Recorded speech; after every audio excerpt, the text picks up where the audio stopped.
Forum Rakyat Bali Tolak Reklamasi Teluk Benoa for Bali membeberkan hasil riset terbaru mengenai Teluk Benoa saat melakukan aksi di depan kantor Gubernur Bali. Riset dipublikasikan dalam jurnal International Regional Studies in Marine Science yang dilakukan para peneliti dari Kementerian Kelautan dan Perikanan RI. Kesimpulannya, reklamasi Teluk Benoa memicu degradasi lingkungan dan berdampak buruk terhadap lingkungan.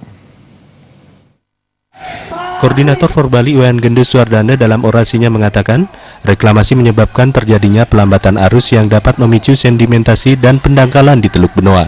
Hasil riset yang dipublikasikan dalam Jurnal International Regional Studies in Marine Science 2018 juga dimuat salah satu media nasional. Hasil riset menyebutkan reklamasi berdampak buruk bagi lingkungan hidup di Bali. Reklamasi mengakibatkan terganggunya habitat organisme yang mencari makan di Teluk Benoa dan mengganggu ekosistem. Saat ini banyak orang yang selalu bilang Bali ini gagah, bagus dan keren.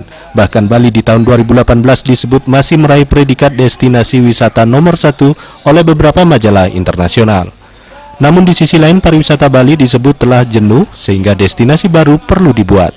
Tanpa reklamasi, Teluk Benoa Bali tetap mendapat predikat destinasi terbaik di dunia. Reklamasi hanya akan membuat Bali semakin terbebani dari segi lingkungan. Reklamasi adalah cermin praktik-praktik pengusaha dan investasi untuk mengeksploitasi Bali atas nama kepentingan pariwisata.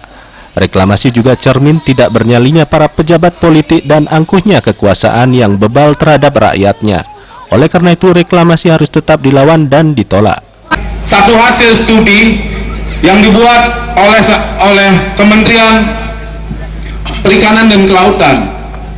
Kesimpulannya jelas, kawan-kawan. Kesimpulan dari riset itu jelas bahwa reklamasi Teluk Benoa itu berdampak buruk terhadap lingkungan hidup.